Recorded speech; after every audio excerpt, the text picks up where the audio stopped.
The life of Antonio Stradivari. Stradivari's ancestry. Stradivari's roots in Cremona go back as far as the 12th century. The earliest document being dated May 13, 1188, from which we learn that the priest Alberto, chief warden of the Cathedral of Cremona, lets to Giovanni Stradivardo and heirs 2 pieces of allodial land.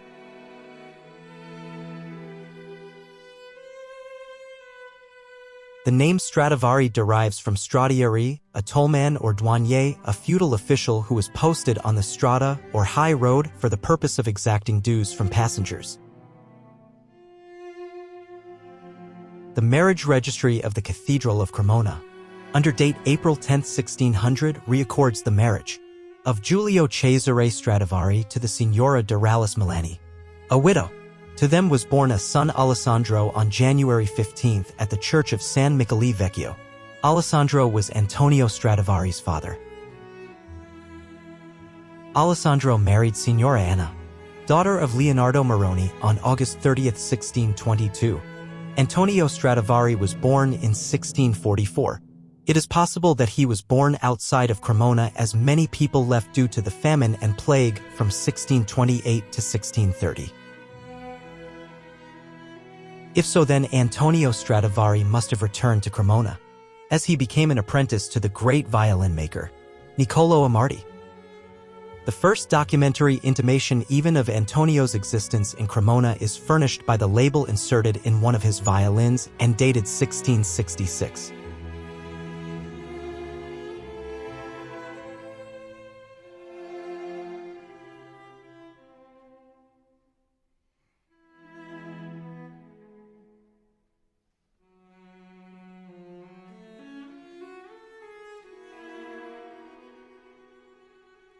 Stradivari's first marriage.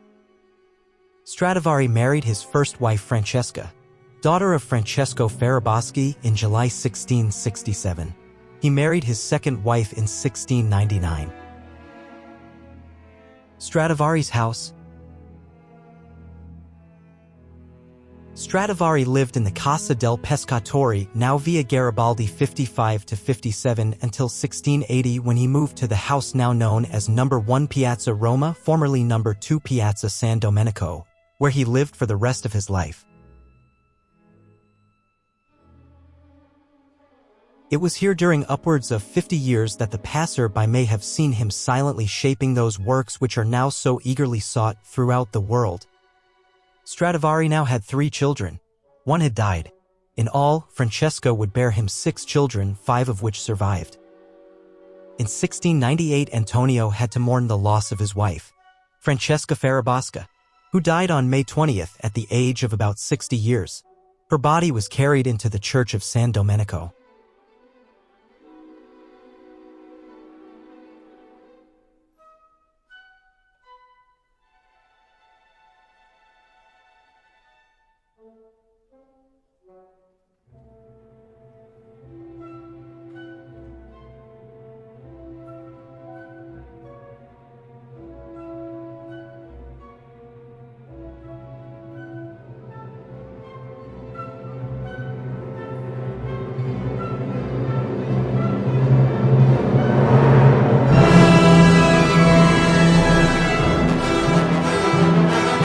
Stradivari did not remain a widower for long.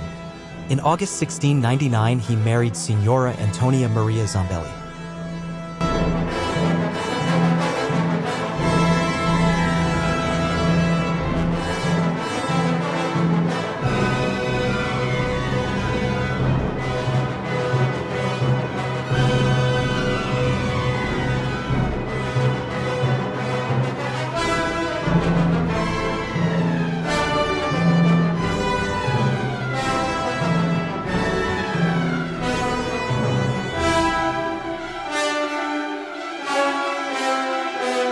The second marriage was blessed by 5 children, 1 daughter and 4 sons, making in all 11 children.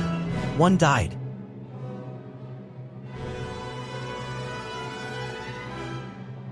Names of Stradivari's children. By his wife Francesca: Giulia Maria, Francesco, Caterina, Alessandro, and Omobono, by his wife Antonia, Francesca Maria, Giovanni Battista Giuseppe, Giovanni Battista Martino, Giuseppe Antonio, and Paolo.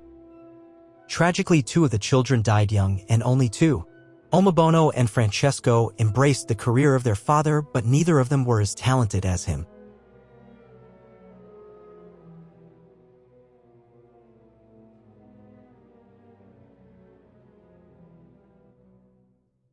Stradivari lost a son aged 24 in 1727 and another in 1732, but his wife remained to comfort him in his old age and died only a few months before her husband.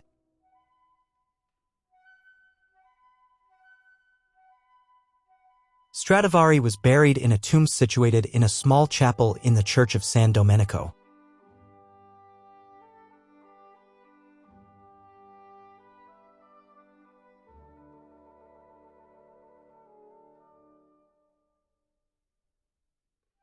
Strad's wife was aged around 73 when she passed away. Strad was 93. The Hills even think he could have been 94 or 95.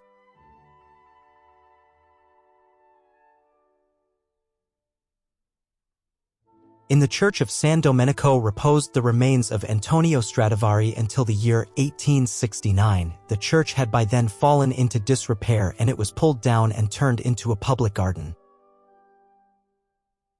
The bones of Stradivari and his relatives disappeared, but the namestone is preserved in the Municipal Museum. The matter of the desecration of the grave was perhaps too lightly decided on. In fact, the reverence now felt for everything appertaining to Stradivari had then penetrated but little in Cremona.